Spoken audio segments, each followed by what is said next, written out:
Hayatım yarına bilet alsana buna. Alayım mı hayatım ben dur. İsim tamam yazsana hayatım Allah Allah. Z. Ya desene kalmayacak bilet hadi. TC'ni istiyor hayatım.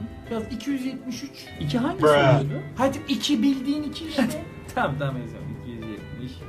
Öf hadi ya.